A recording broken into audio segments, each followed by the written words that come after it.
Mesdames et messieurs, fidèles téléspectateurs du panel Outre-mer, votre émission Au-delà de nos frontières, nous sommes sur l'application mobile Blue OTT internationale et là, si vous suivez l'ordre alphabétique, retrouvez la FM en télévision. Vous avez le 2 numéros affichés en bas de vos écrans, mais beaucoup plus le numéro RTL qui nous permet de faire une interaction avec vous. Nous sommes en direct, c'est pour parler l'actualité en République démocratique du Congo. L'actualité tombe et ses départs et la filiation de l'ancien coordonnateur de l'accord cadre d'Addis Abeba et puis ambassadeur itinérant ici en République démocratique du Congo, vous le connaissez très bien, Claude Ibalanki, qui a pris le chemin de la rébellion. Vous avez tout suivi son point de presse, c'est pas pour allier les paroles des rebelles sur la télévision, mais on va quand même réfléchir là-dessus pour savoir pourquoi assez de frustration au sein de l'union sacrée de la nation alors qu'ils sont au pouvoir tous.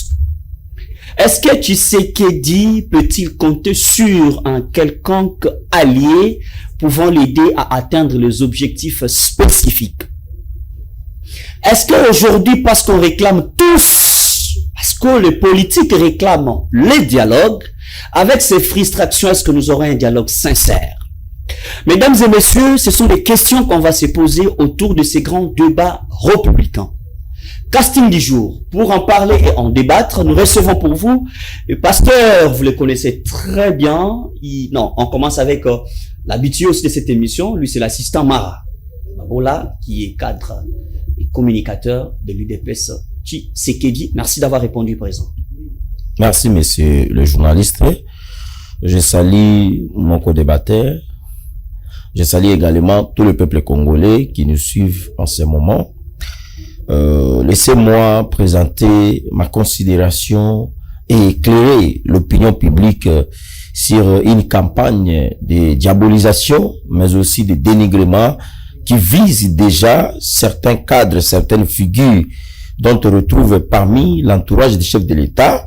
On apprendra qu'il y a une formation de gouvernement, un remaniement technique qui s'annonce déjà d'ici là.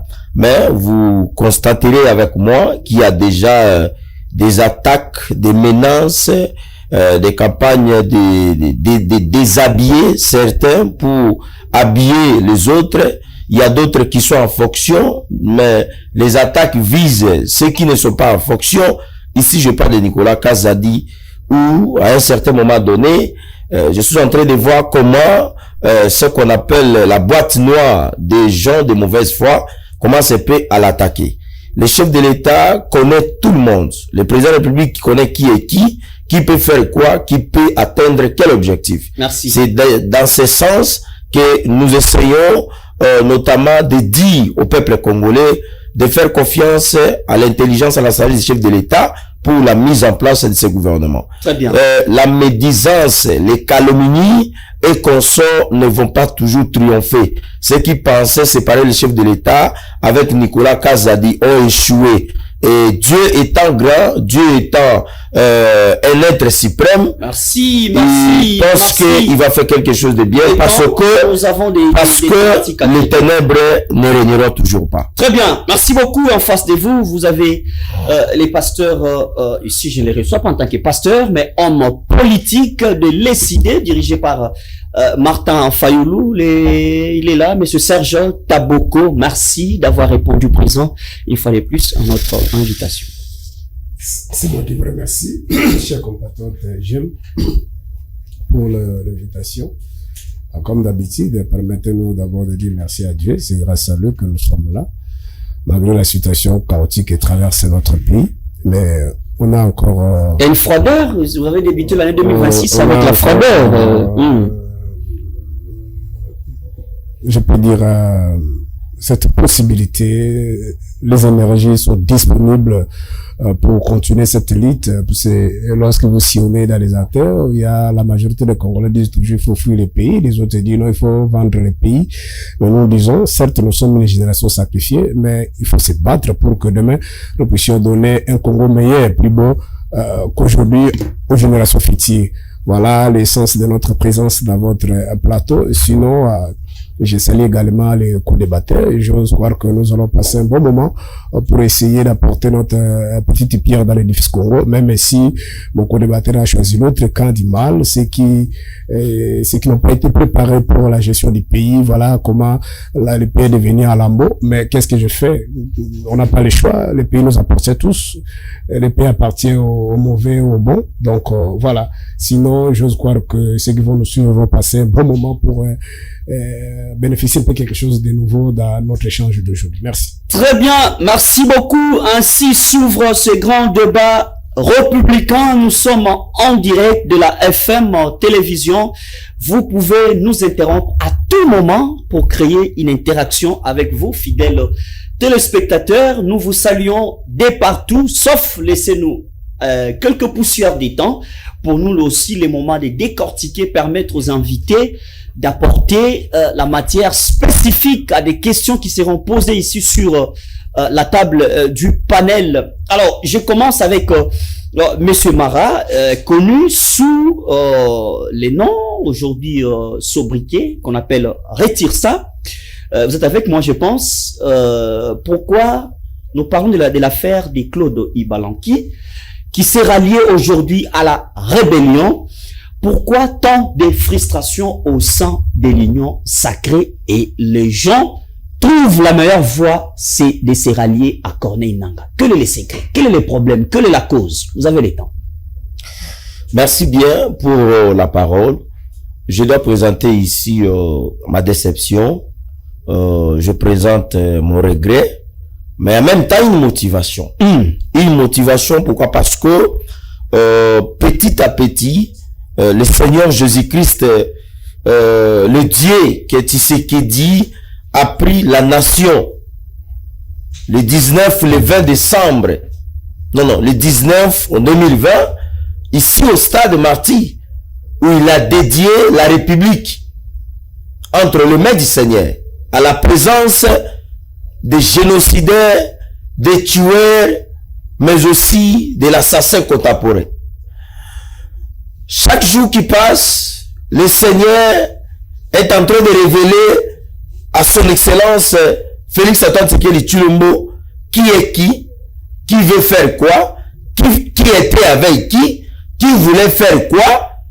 Et aujourd'hui, la présence de certains Congolais qui étaient aux côtés du chef de l'État, qui sont en train de transplanter vers Corneille Nangaa, ça révèle tout simplement que ce sont des tentatives désespérément, notamment orchestrées par M. Nangaa, soutenues par Kagame et Kabila pour obtenir la balkanisation. Mais Dieu est grand. Aujourd'hui, ceux qui étaient avec les princes, aujourd'hui se retrouvent aux côtés de la gauche. Nous pensons que le chef de l'État n'a pas tout le pouvoir de connaître les pensées de chaque acteur politique.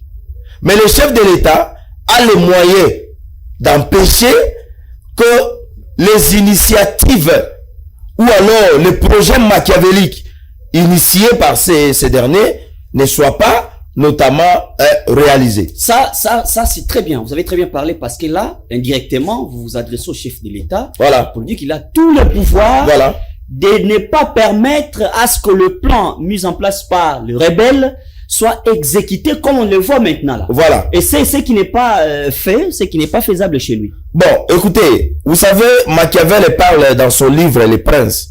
Il dit, lorsque un prince conquiert un territoire, il a des options qui s'offrent devant lui. La première option est que il doit d'abord ce qu'on appelle dénaturer. Il doit détruire ce qu'on appelle l'ancien système, la tradition locale. C'est-à-dire comment les gens vivaient, comment les gens faisaient des blanchissements des capitaux, comment les gens orchestraient tout ça là. Les princes doivent faire le tout de pouvoir détruire ce système qu'on appelle la tradition locale, qu'on appelle le système archaïque. La deuxième option est que les princes doivent faire le tout pour pouvoir notamment mettre en place un nouveau système en recrutant de nouvelles élites pour l'aider de mettre maintenant en place son système qu'il voit qui est différent de l'ancien système afin maintenant d'ériger une nouvelle nation et de redresser notamment les choses. Parler, c'est comme si la classe politique qui a débuté avec Tshisekedi a déjà moisi jusque-là, a failli à sa mission et qu'il faudrait former une nouvelle ceinture. Mais c'est dans ce sens dont je suis en train de vous dire que le président de la République a tous les moyens d'empêcher les politiciens, je les appelle les politiciens corrompus, les gourmands, de ne pas mettre en place ce qu'on appelle les ambitions. En citant, je voulais dire quoi? Vous nous avez parlé de ces Congolais inutiles, ces messieurs-là, qui s'affichent avec Nanga. C'est un Congolais inutile qui a rejoint Nanga, un autre Congolais inutile. La régie est avec nous. Avec d'autres Congolais inutiles. Vous comprenez que tous sont des inutiles. Dis-moi ce monsieur qui a occupé des postes en poste à République démocratique du Congo. Donc peut-être Madame Bola n'a même pas occupé une seule ordonnance venant de la part du chef de l'État. Avec d'autres camarades dont nous sommes en train de faire ce travail. Mais c'est ce monsieur-là qui va aller s'afficher avec Corneille Inanga. Est-ce que la régie est avec nous? Ben, c'est la photo de Claude Balanki. Dans le sens de donner des crédits à M. Kagame. Dites-moi, tous ces Congolais ici que je suis en train de voir, ce sont des Congolais inutiles. Ces Congolais ici, si on était en Russie, en Ukraine, ou alors à Kiba, ces Congolais méritaient la pendaison. Mais ici, je demande au chef de l'État de faire aussi une pendaison politique à ces gens, c'est-à-dire que de créer un parquet contre la rébellion, un parquet anti-rébellion, c'est-à-dire toute personne qui intègre un mouvement rebelle doit être jugée et condamnée. Parce que ici, la conséquence, c'est ce qu'on appelle les viols, les exploitations illicites de matières premières, les déplacements des populations et la trahison. Très bien. Maintenant, comme ce monsieur a rejoint Nanga, c'est par là, nous disons au chef de l'État de pouvoir mettre en place des systèmes pour empêcher tous les ficelés qui sont au sein de l'Union sacrée de la nation, qui pensent que la politique, c'est seulement avoir un pouvoir pour diriger. Mais les gens n'ont pas la notion de la patience. Est-ce que ces gens-là seront prêts de condamner les propos de Kagame? Ils réclament parce que Kagame n'arrive pas il n'arrive pas à respecter les accords avec ses alliés. Voilà pourquoi les frustrations naissent. Et petit à petit, ça déstabilise en quelque sorte. Écoutez, le seul pouvoir qui peut être, la seule catégorie de gens qui peut déstabiliser le pouvoir de Félix Antoine Tshisekedi Tshilombo, c'est le peuple congolais. Aussi longtemps que le peuple congolais n'a pas encore levé une option pour déstabiliser, réclamer le départ de son excellence Félix Antoine Tshisekedi Tshilombo, le pouvoir de Tshisekedi restera stable. Mais achetant que ces gens ici demande à Kagame de retirer ses propos. Kagame réclamait ses terres. Il a fait une déclaration qu'il lui appartenait des terres au Congo. Et Nanga a fait aussi déclaration de dire que nous collaborons avec l'armée rwandaise, avec le Rwanda et l'Ouganda. Et donc, nous pensons que le temps est arrivé où le chef de l'État doit déceler dans la mentalité de l'actuelle classe politique, de les écarter, de les étouffer, mais aussi de tracer un chemin pour que nous puissions avoir réellement. Parce que des gens comme ça, ce sont des gens qui méritent la pendaison politique. Merci beaucoup. Monsieur Serge Taboko, on connaît tous les soucis majeurs de Kagame et ses alliés. Réclamation des terres, protection de la communauté Tutsi, ainsi de suite, crainte des FDLR. Mais vous avez la nette conscience que nous sommes agressés, que vous soyez de l'opposition, de la majorité, quelle que soit votre caractéristique politique, mais vous êtes agressés par un pays voisin. Qu'est-ce qui fait à ce que les Congolais se sentent à l'aise de s'allier facilement à une philosophie de quelqu'un comme Kagame? Les dossiers d'Ibalanki, à votre interprétation. Merci beaucoup, cher compatriote Jeune, pour la question. Il faut analyser cette question dans les deux volets, soit des deux dimensions. Il y a la dimension endogène, c'est-à-dire sur le plan interne. Il y a aussi le volet endogène, c'est-à-dire exogène sur le plan externe. Alors, il faut rester factuel. Ce qui est vrai, Monsieur Kagame, bon, moi, à un moment donné, je suis mal à l'aise quand je sais pas si vous faites ça sciemment, vous utilisez la rhétorique de ceux qui sont au pouvoir. Il parle que de Kagame, mais je crois même Menanga vous a dit ici que il ne collabore pas qu'avec Kagame, mais il y a aussi Museveni. Vous avez suivi des différentes déclarations de Museveni, de son fils. Lorsque nous parlons avec vous ici, les ADF continuent à tuer. Une grande partie de l'Ituri est occupée par ces gens-là. Voyez. Donc, c'est un schéma qui a été mis en place depuis 1996. Nous savons que il y a même un documentaire qui existe où Museveni dit ouvertement qu'il aura désiré Kabila, nous l'avons apporté, l'amener au pouvoir, mais il arrive là, il a tourné le dos, c'est pourquoi il a payé le prix. Les fameux documentaires où on a enregistré toutes les grandes figures, notamment Bemba, Rubero, chacun parlait. Museveni parle de cette façon-là. En d'autres termes, il ne faut pas isoler Museveni, parler seulement que nous sommes attaqués par les Rwandais. Mais la vérité aussi, comme j'avais dit tantôt, il faut rester factuel, c'est que Kagame et Museveni, ils ont mis en place un schéma. Ils ont ce qu'on appelle un agenda expansionniste et un agenda économique. Mais pour l'exécuter, ils viennent à visage couvert. C'est-à-dire quoi? Ils n'ont jamais déclaré la guerre contre la RDC, mais ils ont la main-d'œuvre facile interne. C'est-à-dire, ils recrutent sur le plan interne pour exécuter leur agenda. Alors, dans la classe politique, ils ont aussi leur agenda. La classe politique congolaise, leur agenda, c'est quoi? C'est d'arriver au pouvoir. Donc, tout chemin mène à Rome, comme on dit ici au Congo. L'essentiel, c'est d'arriver au pouvoir, d'avoir une parcelle de pouvoir. Alors, pour arriver, depuis 60, à part les premières élections qui ont été organisées après l'indépendance, mais toutes les élections que nous avions eues jusqu'aujourd'hui, ce sont pas élections, ce sont pas des processus inclusifs, ce sont pas des élections transparentes, ce sont des coups d'État institutionnels, soit les autres arrivent par ce qu'on appelle le coup d'État militaire. Alors, cela est repris dans l'exposé des motifs de notre Constitution. C'est que parmi les mots qui font que le Congo n'avance pas, notamment, c'est l'illégitimité des animateurs et des institutions. Alors, la facilité pour la classe, je peux confirmer, ça se contredit, je regarde ma caméra, je sais pas si c'est celle-ci, c'est que 98% de la classe politique, en général, en particulier la classe dirigeante, sont passés sous le main de Kagame et Museveni, prendre des armes directement ou indirectement, tuer leurs compatriotes congolais pour arriver au pouvoir. Je vais de suivre il y a votre confrère Crisalo Sakwelo a mis en place une émission, je crois, qui est pilotée par Crisalo Sakwelo, Thierry Kamboudi et l'autre. L'émission s'intitule le parcours. J'ai suivi de grandes figures, notamment pas les grandes figures, mais j'ai suivi quelques acteurs qui sont passés par là, Thomas Luaka, la main Bende, la liste non exhaustive. La dernière personne que je viens, le dernier acteur que je viens de suivre, c'est le professeur Nzoli.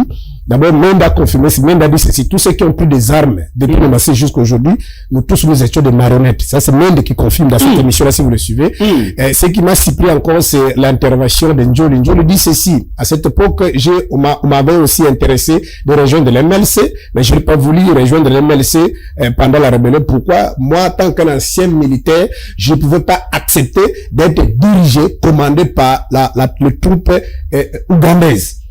Mais si vous suivez le discours de nos amis, même de notre aîné Jean-Pierre Bemba, ils n'ont jamais accepté que l'MLC a été dirigé par des Rwandais. Donc c'est pour vous dire que, commençant par Laurent Désiré Kabila jusqu'à Nanga, pour répondre à votre question, pourquoi tous les Congolais savent que Kagame, moi j'ajoute Museveni, nous font la guerre, mais pourquoi le Congolais continue à aller là-bas? La première réponse, c'est il y a un problème de légitimité. Il y a un problème de légitimité.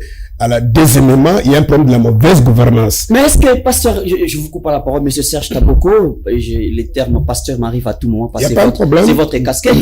Est-ce que c'est la voie la plus efficace et légale de réclamer les légitimités, de réclamer la bonne gouvernance. Est-ce qu'il faut aller vous rallier aux gens qui détruisent l'avenir de votre nation? En d'autres termes, l'injustice appelle l'injustice. La vie, moi, j'encourage pas ça. Nous avons un patrimoine commun que nous préservons, c'est connu de tout le monde, à la personne de Martin Fayoulou. S'il y a des Congolais qui vont prendre des armes, c'est Martin Fayoulou. En 2018, tout le monde sait que c'est lui le véritable vainqueur. Mais lui, on dit qu'il a les plans de Tshisekedi. Voilà pourquoi il est resté calme. Ça, ce sont des incantations.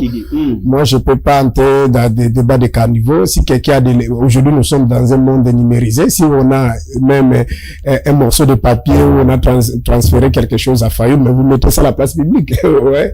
Aujourd'hui, nous voyons le conseil de fait Tshisekedi qui sont rattrapés là-bas, attrapés dans des banques en train de prendre de l'argent. Mais si Fayoulou a réussi quelque chose quelque part, mais mettez ça à la place publique et je crois qu'il sera déstabilisé. Tout ça, ce sont des incantations, des propos raccourcis qui sont peut-être que nous considérons comme des pics par les communicateurs de ses adversaires. Comme ils n'ont pas d'éléments de langage, ils vont toujours dire que on va appeler ça qui est bon à Liaganasima. Fayoulou, c'est moi, je n'ai pas parlé de cette façon-là, mais la même inférité, c'est qu'il est là, il sait que Fayoulou, s'il était dans la casquette de route congolaise, c'est un millionnaire, il a travaillé dans une grande entreprise, il était directeur. Très bien. Il a construit tout ce qu'il a là, avant même de devenir député. C'est-à-dire, il n'est pas héritier de comme il y a d'autres acteurs ici, ils ont hérité les biens de leur papa. Philippe Fayoulou, il a gagné de s'assurer tout ce qu'il a. Félix n'a pas hérité, hein. Lui a été rodé dans la politique. Les autres sont bénéficiés parce qu'il y a des arrangements politiques. Fayoulou, tout ce qu'il a, fermons cette parenthèse. J'ai ouvert ça parce que vous avez voulu peut-être dire qu'il bénéficie. Il vous reste 2 minutes. Fayoulou, c'est un patrimoine. Il a un mental d'acier. Il n'a pas pris des armes, il continue. Maintenant, des petits Congolais, des esprits faibles. Des mauvaises qualités, si on pense que les raccourcis, c'est d'aller se jeter sous le mamère de Kagame Museveni et pour arriver facilement aux affaires.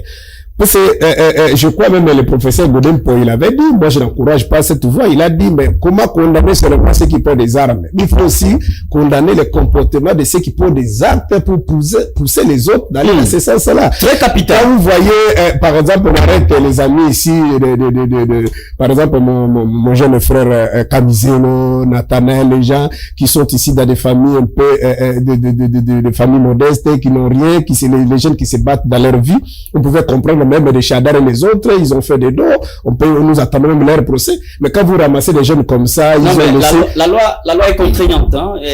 Ça, il n'y a pas question. Ça, c'est pas question de loi ici. Moi, je ne pense pas. Je ne suis pas ici pour dire que nous devons transformer le Congo comme une jungle, qu'on puisse plus arrêter les gens. C'est pas ça les débats. Les débats ici, c'est la procédure. Les débats ici, l'IDP s'est bâti, c'est pas pour enlever les gens. On peut pas prendre quelqu'un, l'enlever comme ça et le mettre dans un cachot clandestin et après quelques mois, quelques jours, le faire sortir pour demander pardon. Ça, c'est pas la lutte que nous devons. Alors, on entend les débats. Donc, pour dire que, je vous l'ai dit, permettez-moi dans les 2 minutes, essayer un peu d'aller dans les fonds. Le fond, c'est quoi? Si le plan endogène, nous étions déjà préparés pour ça. C'est pourquoi depuis 2019, le président Fayoulou avait dit, c'est un marché de deep. On savait, nous étions préparés qu'ils arriveraient ici. Ce que nous sommes en train de voir aujourd'hui, pour nous, c'était prévisible. C'est-à-dire, lorsque le procès de Voskito utilise toujours cette rhétorique, quand vous voyez, par exemple, les chiens entrer dans une maison, arracher un morceau, une proie, mais c'est le moment de manger ou de partager. Donc, nous, on savait que les mariages Kabila et Félix Tshisekedi, ils arriveraient là où ils sont arrivés. Voyez, donc, et malheureusement, les conséquences sont incalculables. Les conséquences sont néfastes. C'est la population qui souffre. Maintenant, sur le plan exogène, ça fait mal parce que nos adversaires, nos ennemis, notamment Kagame et Museveni, leur position, je peux dire, ça continue à se garnir. Ouais, c'est-à-dire, c'est renforcé. Et ça étouffe ça étouffe directement le projet de Martin Fayulu, le dialogue inclusif. Petit à petit, ça étouffe. Non. Mais comment vous allez encore encourager Tshisekedi cher compatriote, de montrer sa bonne foi et puis se rallier? Je voulais terminer d'abord pour dire que notre demande, notre façon de voir les choses, d'aller seulement se jeter sous les mains de Kagame et Museveni, ça donne même à ce monsieur-là l'utilisement le langage pour convaincre la communauté internationale que celui qui est par exemple à la tête là, c'est un président de la CENI, celui qui a publicité la personne qui est là, ce n'est pas le Rwandais. Celui qui vient là, il était le conseil, celui qui venait, c'est-à-dire donc c'est le problème entre c'est le problème congolais. C'est-à-dire ça continue à laver, ça continue à faire que ces gens-là continuent à être forts. Maintenant, pour terminer, comme vous voulez peut-être insinuer quelque chose là, non, les dialogues, c'est un impératif. J'ai dit, nous l'avons dit en 2019. À cette époque-là, Kabila en 2019 ne voulait pas de dialogue, c'est manqué d'abord de nous, que Félix Tshisekedi s'est manqué là, il a organisé une émission avec votre confrère Christian Osako à cette époque, il a dit c'était en 2020, s'il fallait avoir des revendications, il peut aller au Parlement, personne ne parlait de dialogue. Les gens de Katoum, lorsque nous demandaient le dialogue, ils se manquaient de nous. Mais aujourd'hui, tout le monde parle de dialogue. C'est-à-dire quoi? Il y a que deux possibilités. Soit on utilise la violence, conformément à l'article 74 et 186 de la Constitution 74, l'article de la Constitution originale a voulu que lorsqu'on porte serment de sécuriser les territoires et la population. L'article 187 dit ceci, le gouvernement sous sa responsabilité, l'armée pour sécuriser les territoires et la population. Les chefs de l'État conformément à l'article 85 et devant le deux chambres, il déclare la guerre. Mais tout ça, ce n'est pas fait. Lui-même a dit que l'armée est infiltrée, l'armée est faible, il n'a pas de possibilité pour Félix Tshisekedi. La voie aujourd'hui, c'est la diplomatie. Malheureusement, la diplomatie a montré ses limites. Donc, on peut pas continuer. Puis, il a signé des engagements avec le criminel de Congolais, c'est-à-dire Kagame. Il a signé à Doha ici avec Nanga et les autres. Ils ont signé l'accord cadre, mais il y a une solution. Donc, nous décourageons M. Félix Tshisekedi de continuer de négocier avec ces gens-là parce que tout accord aujourd'hui pour que l'ICI soit profitable à notre pays, cet accord doit passer par le peuple. C'est-à-dire, on doit parler sur le plan interne, on doit voir l'idée de tout ce qu'on doit discuter, tout ce qu'on va mettre. Merci. Aller faire encore des histoires d'horreur, les deux de Congolais, signer des papiers comme ça, après venir ici, et c'est pas si, qu'est-ce que vous allez donner à Kagame Museveni? Merci beaucoup. Ça passera plus. Alors, merci beaucoup. On prend les dossiers dialogue. Nous allons un peu parler sur l'impasse. Cette énigme, alors que tout le monde court derrière ce dialogue, ces prétendus dialogues inclusifs. D'ailleurs, la semaine, c'était le vendredi, la semaine qui vient de s'achever cette semaine, on a vu la délégation de l'Union africaine être reçue par les chefs de l'État. On suppose que toutes les machines sont mises en place pour permettre l'effectivité des attentes des politiques envers le peuple congolais. C'est quoi? Soit c'est les dialogues inclusifs, soit c'est un accord cadre qui va permettre à ce qu'il y ait ce qu'on appelle aujourd'hui la décrispation politique. Il faut qu'il y ait la paix dans les partis politiques. Mais avec qui cette paix? Pourquoi est-ce qu'on voit toujours les politiciens, après avoir occupé assez de fonctions stratégiques, mais vous pensez quand même sacrifier votre nation pour vos intérêts, soit individuels, soit par groupe ou groupuscule. Mais en même temps, on ne peut pas condamner. Il faut pousser l'analyse plus loin. Il faut pas seulement condamner pour condamner, mais il faut chercher la cause principale qui motive ces gens à s'allier facilement, avec toute facilité, si je peux le dire ainsi, à s'allier aux Rwandais et aux rebelles, alors que nous connaissons le risque que court le pays. Alors, Monsieur Mara, on a vu les défilés auprès du chef de l'État, la délégation africaine. Il a été à Luanda, en Angola, tout ça. Les gens ont quand même cette liesse d'espoir d'aboutir à un processus, un mécanisme de paix. Bon, au même moment, Tshisekedi frustre les gens à l'interne. Au même moment, il faut penser au dialogue. Pour vous, il va dialoguer avec qui? Exactement. Vous avez le temps. Merci bien. Je crois que les dialogues dans notre pays restent désormais une culture qui était une tradition que les politiciens, les acteurs politiques de la société civile, des confessions religieuses et consorts avec le peuple congolais donnaient des crédits pour donner des solutions à chaque fois qu'il y avait soit une crise de légitimité, d'accession au pouvoir, soit il y avait une crise notamment sécuritaire ou alors de conflits interethniques ou tribalo-ethniques. Mais c'est cette culture aujourd'hui qui était hier une tradition, aujourd'hui est devenue une culture qui ne donne plus de crédit, qui a démontré ses limites, qui a démontré son incapacité de donner des solutions de manière définitive, notamment sur ce que nous appelons les différentes crises dans notre pays.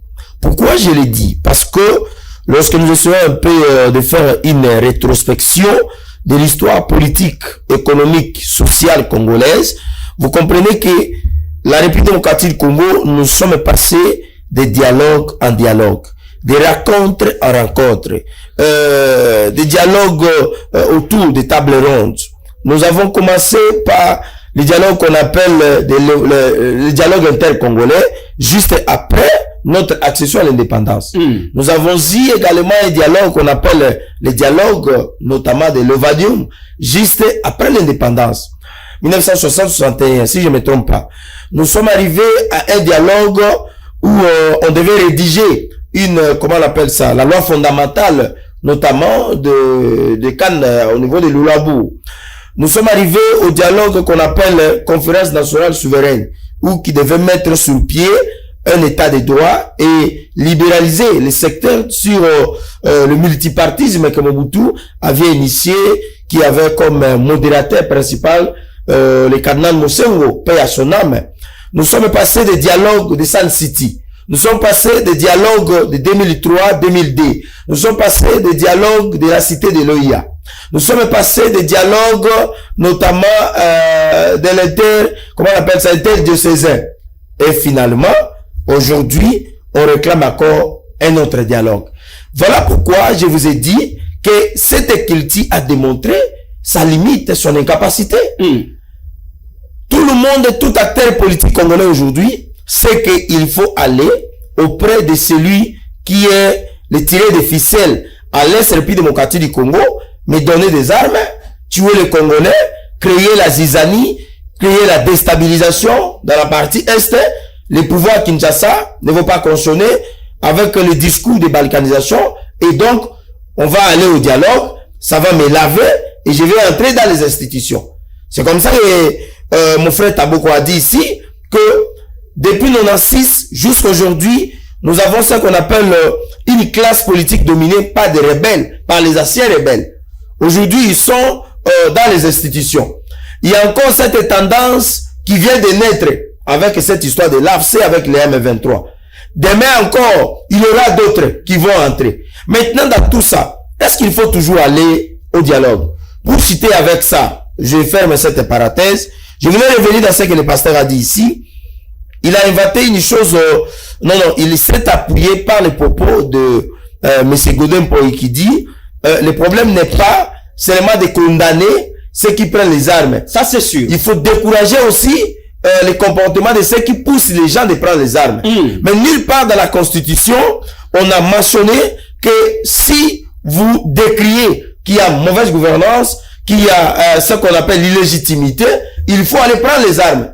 Nulle part dans la Constitution, on a signalé que au cas où le président de la République ne gère pas bien la République, il faut aller prendre les armes. Non. Nulle part dans la Constitution, on a dit, parce que vous êtes jeune, alors il faut publier des bêtises dans vos comptes Twitter pour se moquer du chef de l'État, pour pousser commenter dans la licence. C'est le cas de Nathanaël. Je n'ai pas cité le nom de personne. À l'exemple, à titre d'exemple. Pour pouvoir faire dans vos tweets qu'on révèle, qu'on constate que vous êtes en train de faire l'apologie, notamment de rébellions ou alors de mouvements d'IM23. Ce qui n'est pas une bonne chose. Nous condamnons, nous continuons à dire que ce sont des Congolais très inutiles. Alors, là maintenant, puisque le pasteur a parlé de ces comportements, mais la Constitution leur donne une loi cadre, portant statut de l'opposition, qui a défini le rôle d'un opposant. Nulle part la Constitution a défini le rôle d'un opposant pour lui attribuer un nouveau rôle de prendre les armes et de devenir rebelle, qu'on nous dise nous sommes dans la lutte armée. Ça n'existe pas dans la Constitution. Dans le préambule, jusqu'au niveau de ces dernières pages, ça n'existe pas. Nulle part la Constitution a dit, puisqu'il y a une crise de légitimité, il faut prendre les armes. Le pasteur nous parle ici, qu'est-ce qu'il a dit ici? Il dit, la déclaration de Nanga, Nanga dit, voilà, il faut pas seulement nous parler, parce que nous collaborons avec le Rwanda, mais ce n'est pas seulement le Rwanda, nous collaborons aussi avec l'Ouganda. Et le pasteur dit, pourquoi nous parlons seulement de la collaboration rwandophone et congolaise? Nous devons aussi penser à la collaboration ougandaise et congolaise. Là, je suis tout à fait d'accord, je lui mets très à l'aise. Je lui rappelle un fait historique.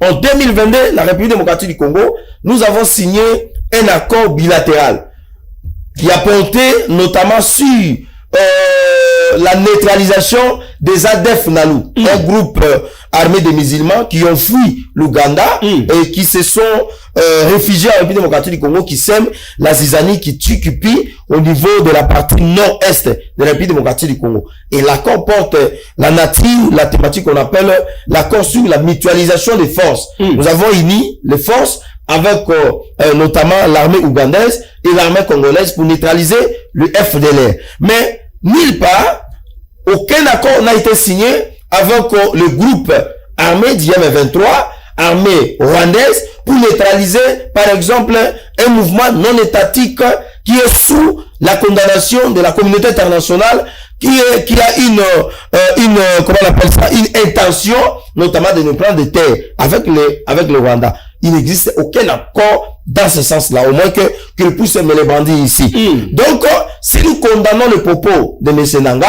Nanga qui a cité l'Ouganda, c'était seulement pour exposer l'Ouganda, c'était pour accuser l'Ouganda. Vous avez suivi la déclaration du ministre des Affaires étrangères de l'Ouganda qui a demandé à Corneille Nangaa de retirer ses propos parce que la République démocratique du Congo collabore avec l'Ouganda de manière officielle. Le pasteur a parlé que la diplomatie a démontré ses limites. Non, parce que soyez quand même élégants. La crise est pas profonde qu'il faut d'autres mécanismes. Voilà, je demande au pasteur d'être vraiment un vrai patriote. Il faut pas souvent suivre la danse de Martin Fayulu, sinon vous risquez de perdre quand même aussi votre sens du patriotisme. La diplomatie congolaise, portée par le chef de l'État, appliquée par Madame Thérèse Kayikwamba, une diplomatie proactive, une diplomatie active qui a démontré sa puissance, sa capacité. Déjà des réponses, vous avez suivi que les M23 pensaient qu'au mois de janvier, ils seront à Kalemi. Mais ils se sont arrêtés à Uvira. C'est cette diplomatie qui a fait voir au gouvernement américain, dirigé par le président Donald Trump, par le régime américain. Aujourd'hui, les M23 se sont retirés de Uvira. Est-ce que M. Taboko peut nous dire comment les M23 se sont retirés à Uvira? C'était par quelle magie? Parce que nous savons tous que l'armée congolaise avait démontré ses limites. L'armée congolaise n'a pas pu. Ils ont cédé face à la trahison, face à l'infiltration. Ils ont abandonné la ville d'Uvira. Mais aujourd'hui, les M23 ont quitté la ville d'Uvira. Les FARDC sont revenus avec le Wazalendo. Ça, c'est une force diplomatique. Et cette diplomatie du président de la République est allée alors encore plus loin, de demander à Kagame de pouvoir retirer ses forces de défense au niveau de Bukavu, au niveau de Goma. Alors, le pasteur vous cueille dans l'opposition. Nous attendons des propositions venant de votre part, que voilà la crise qui sévit à l'Est République démocratique du Congo. Nous pensons que cette crise peut finir par telle formule. Donner cette formule. En acceptant les dialogues. Le président peut accepter. En désordre. Mais il y a aussi un autre sens de dialogue. Voilà pourquoi j'ai toujours pensé à ce que le sénateur Bayokita Makula James a dit, que les dialogues dans notre pays devaient être des moyens pour donner des solutions définitives. Très bien. Les dialogues ne devaient pas être un moyen ou que ce soit comme un pont que les acteurs politiques soutenus par M. Kagame puissent commencer à prendre les armes pour tuer les Congolais et enfin venir entrer dans les institutions. Très bien. Le dialogue ici nous avons dit que nous allons dialoguer avec les Congolais utiles. Les Congolais qui pensent que nous avons des problèmes sérieux et qu'il y a un président voisin, d'un pays voisin, qui veut prendre notre terre et que nous, Congolais, nous devons lui dire non. Vous les avez déjà identifiés, ces Congolais utiles, sont-ils déjà identifiés? Mais les Congolais utiles sont là. Les Congolais utiles sont là. Très bien, il y a plusieurs exemples. Martin Fayoulou. Non, je parle pas de Fayoulou. J'ai parlé de Jean-Marc Kaboula. J'ai parlé de Nicolas Kazadi. J'ai parlé d'Augustin Kabouya. Ce sont des Congolais utiles qui peuvent aujourd'hui accepter d'aller au dialogue. Très bien. Mais puisqu'il nous dit, je vais citer avec ça, le dialogue ne doit pas être un dialogue au format Rwando avec les alliés congolais. Nous devons aller à un dialogue où nous avons les acteurs de la crise qui doivent venir d'abord. Très bien. Nous pouvons avoir un dialogue en cours régional. C'est-à-dire quoi? Rwanda, le Kenya, l'Ouganda, avec le Burundi. Nous devons discuter, lever les options qui occasionnent les crises dans cette partie. Parce qu'il a évoqué une chose, que les ambitions sont hégémoniques et minières. Et ça, c'est Kagame. Maintenant, dès lors que Kagame a évoqué un cas pour réclamer cette terre, j'entends M. Taboko, qui est opposant sur ce plateau, de condamner les propos de Kagame, de condamner que Kagame n'a pas cette terre. Merci. Et ça, je pense que M. Nanga, avec ses Congolais inutiles, pouvait alors abandonner cette mauvaise élite armée. Merci. Pour dire à Kagame, tu n'as pas de terre au Congo. Et nous pensons que si Nanga arrive à faire ça, avec un cœur sincère, nous Congolais, avec notre culture de pardon, nous pouvons arriver à un moment donné, comprendre que Nanga a failli. Parce qu'il y a un verset biblique qui dit, si mon peuple s'humilie, demande pardon, moi, éternel Dieu, je peux le pardonner. Et comme Dieu nous a créé par son image, nous pensons que si Nanga abandonne cette voie, peuple congolais peut penser à lui pardonner. Merci. Alors, Monsieur Serge Taboko, vous avez soulevé la question, la crise, vous avez parlé de l'endogène, interne, et exogène, externe, alors que votre co-débatteur ouvre une brèche pour démontrer les limites quand il faut parler des dialogues. Dialogue, qui n'aboutit à rien. Tous ces dialogues n'aboutissent à rien. Ça n'a rien produit comme résultat. Est-ce que, pour vous, il n'y a pas d'autres mécanismes pour sortir de la crise par rapport à votre imagination, s'il y a crise nécessairement? Merci beaucoup. Ce n'est pas, moi, je suis factuel, c'est pas imaginaire. Bon, avant de répondre à cette question existentielle, permettez-moi de rencontrer mon co-débatteur. Il dit nulle part dans la Constitution. Moi, je voulais juste prendre l'exemple, le propos. Il y avait aussi à prévenir. J'ai dit, je ne soutiens pas cette démarche, mais j'ai pris comme exemple le propos de notre aîné Godin Poy. Il dit, bien sûr, vous condamnez ceux qui ont pris des armes, mais l'attitude, le comportement aussi de ceux qui gèrent, il faut aussi tenir compte pour ne pas pousser les autres à bout d'aller prendre des armes. Vous voyez, c'est un cas d'école, hein, il faut prendre ça en considération. Mais lui me pose la question, il rétorque, il dit, nulle part dans la Constitution, on doit, nulle part dans la Constitution, on dit, si vous revendiquez, il faut aller prendre des armes. Je lui pose aussi la question, je rétorque en disant, nulle part aussi dans la Constitution, on a dit à ceux qui dirigent de voler, de détourner les ressources qui appartiennent à tous les Congolais conformément à l'article 58 de la Constitution. Les ressources du Congo appartiennent à tout le monde. Lorsqu'un groupe de gens les volent, les détournent, c'est sur quelle base juridique? Sur quelle référence de la Constitution qui donne, je crois que vous avez suivi le fameux monsieur que vous soutenez dans une émission chez votre consoeur.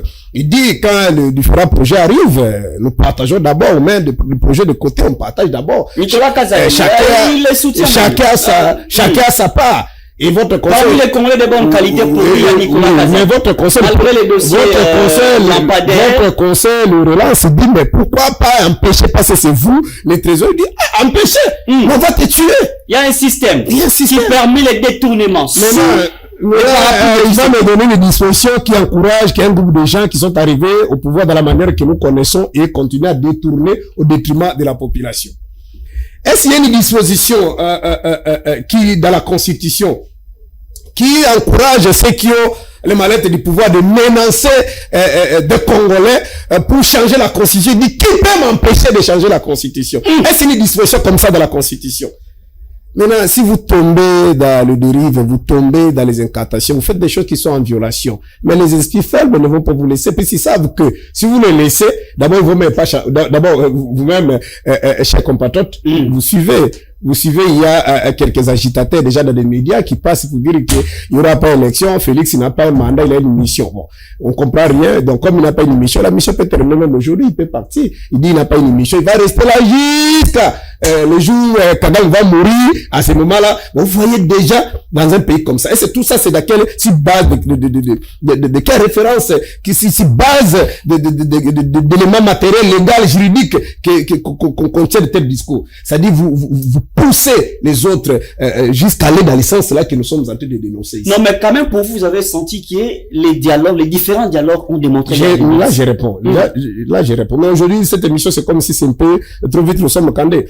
Mais il y a un autre élément. Il veut laver l'Ouganda. Mais même les aveugles, ceux qui ne voient pas, ont vu l'entrée des troupes du M23. C'est via l'Ouganda pour arriver à Bunagana, pour que Bunagana tombe. Ils sont passés par l'Ouganda, qui ne sait pas. Bon, lorsqu'il dit, je sais pas, il a ramassé ça où il dit, les ADF, ce sont des groupes musulmans. Non, les ADF, ce sont des groupes, les rebelles ougandais, ceux qui combattent les régimes, c'est-à-dire les régimes que Museveni a renversé, parce que Museveni aussi est arrivé au pouvoir là-bas. Mais c'est musulmans, pasteur, mais c'est pas beaucoup. Ce sont les musulmans qui ont fui l'Ouganda, qui sont venus. Tu ne peux pas donner cette connotation de dire que c'est une guerre culturelle, c'est-à-dire une guerre religieuse. Non. Je ne peux pas parler de la guerre. Parce que quand tu dis les musulmans, c'est une communauté. Mais non. C'est une religion. Mais c'est une réalité. Chers compatriotes, même si c'est une réalité. C'est ce qu'il pose comme base, c'est très important sur le plan scientifique. Parce que quand vous généralisez une communauté musulmane, les musulmans peuvent se sentir frustrés. Non, pas du tout. C'est une identification. Est-ce qu'ils sont tous musulmans? Mais la majorité, quand je dis... Quand tu parlais, moi, je me suis dit, noté, vous allez peut-être... Non, mais tu risques de l'autre côté, je vais nous faire si. Permettez-moi de parler, tu vas parler plus. Alors, racontez-moi des choses que j'ai dit. Mais c'est à moi de parler, c'est à vous de revenir. Alors, on va pas dire des choses que moi, je n'ai pas dites. Voilà. J'ai dit ceci. La ADF là, ce sont des rebelles ougandais, c'est quoi de tout le monde. Ce qui est vrai, sous le régime passé, on nous parlait de terroristes. Ça, c'est la rhétorique qui est connue. Ce sont des terroristes. Voyez? Alors, le problème, c'est quoi? Si le plan politique, tous les politiciens sérieux avertis savent que Kagame a créé les ADF, Museveni a créé les ADF, Kagame a créé FDLR, vous comprenez? Ce sont des groupes rebelles étrangers. Pour confirmer ou soit affirmer mon argumentaire, ces groupes terroristes-là ne tuent ni en Ouganda, parce qu'ils sont rebelles contre le régime ougandais. Mais ils ne tuent pas l'Ouganda, ils tuent au Congo. Est-ce que vous comprenez ça? C'est ça l'ambiguïté. Les FDLR sont des rebelles rwandais. Au lieu de tuer au Rwanda depuis que toi tu es né, depuis 1996, est-ce que tu as déjà entendu la FDLR aller tuer là-bas? Ils tuent au Congo. Une ambiguïté. Comment c'est ça? Le paradis terrestre. C'est ça la stratégie. Même les M23 là, en réalité, commençant par AFDEL, FCD, CNDP, M23, ce sont des groupes armés supportés, créés par Kagame Museveni. Ils sont en D. Ils changent que le nom des systèmes de stratégie. Ils ont un agenda expansionniste et économique. Très bien. Donc, pour le dialogue, la vérité, elle est là. A-t-il montré? Il faut il a essayé de répéter les différents dialogues. Il faut nuancer. Dans des pays sous-développés, notamment au Congo, il y a la différence entre un dialogue, j'ai dit un dialogue transparent. Alors, un dialogue allant dans le sens de trouver des solutions et la théorie du chaos. Ce qui se passe au Congo, ce sont des dialogues fabriqués. Ça s'appelle la théorie du chaos. On crée, je vous donne l'exemple, non, mais l'exemple, par exemple, Mobutu qui estime qu'il va pas organiser les élections. Il crée la situation, le conflit entre les Katanga et les Kasaye. À cette époque, Etienne Tshisekedi, le premier ministre, pour montrer son incapacité. Quand il était à l'opposition, qu'est-ce qu'il avait dit? Maintenant, il est là incapable. Et après, il va appeler le dialogue, et dans le dialogue, là, il va débaucher les Ngounza Carbone et les autres. Merci, on a fini. Donc, on a fini l'émission. Tous les dialogues organisés dans notre pays, c'était l'initiative des dictateurs. Mais le dialogue que veut Fayoul, et toi-même, tu sais que Fayoul ne cherche pas les places. Merci beaucoup. Merci. C'est pour mettre terme à tout ce qui s'est fait aujourd'hui. Et nous aurons des réformes. Parce que nous ne voulons pas être prétentieux. Merci, monsieur Serge. Un cahier d'échec qui sera posé dans tout le monde. C'est dans l'issue des résolutions qui seront posées dans tout le monde. Et que dans ces dialogues-là, un dialogue qui sera porté par le peuple. Non, aller dans le dialogue, là, au signe de papier, le peuple ne sait même pas. C'est que Félix a signé, c'est que Kabila a envoyé, le Moti Bandale signé. Mais nous voulons des dialogues où le peuple sera au centre. Merci, monsieur Serge. Le temps nous fait surface. Alors, on a fini l'émission parce que vous avez dit, nous sommes face à une frustration qui bat son plein. Comment Tshisekedi peut sortir de la crise pour éviter tout cela? Moins d'1 minute, même 2 phrases. Je pense que au sein de l'Union sacrée de la nation, il y a des gens qui sont honnêtes. Au sein de l'Union sacrée de la nation, il y a des gens qui peuvent aider les chefs de l'État. Vous-même les partis politiques, excusez-moi, vous n'aidez pas les chefs de l'État. Je parle de l'Union sacrée de la nation où on retrouve et l'UDPS et ses alliés. Merci. Il y a des gens qui peuvent l'aider. Je vous ai parlé les cas du sénateur Bayokita. Mais pour citer avec cette histoire de dialogue, les dialogues dont on veut ici, hein, ça ne doit pas être un dialogue que M. Taboko est en train de dire. Nulle part où c'est mentionné que quand Fayoul ira au dialogue et qu'on va lui donner un gâteau et qu'il va refuser de prendre le gâteau. Nulle part. C'est cette culture-là. Les soucis. C'est cette culture-là. Qu'on décourage. Malheureusement, nous sommes en fin d'émission. Fayoul est le seul Congolais qu'on a tendu la main dans une manifestation. Mais sinon, je ne parle plus. Bon, merci, on a il a refusé. Je ne parle plus. Je veux un communiqué ici. On a fini l'émission. On a fini l'émission. Je ne parle plus. On a fini les temps. Nous sommes. Le dialogue permettra que les massacres prennent fin. C'est le dialogue sur le format congolais. Alors, on a fini. Ce n'est pas un dialogue que vous voulez avec le Kinshasa. Le dialogue de Kinshasa ne marchera pas. Merci. Le dialogue de Fayoul ne marchera pas. Merci. Le dialogue initialement, ce sera les gens de l'État. Vous avez signé, ça ne sera pas avec Kagame. Le dialogue, c'est on a fini l'émission. Merci. Merci à vous tous. On a terminé l'émission, mesdames et messieurs. On était en direct sur la FM Télévision. Face à vous, monsieur Mara de l'Union Sacrée, monsieur Serge Taboko de l'ECD. Alors, l'actualité continue sur la FM. Vous et moi, on se retrouve très prochainement avec ce même plaisir.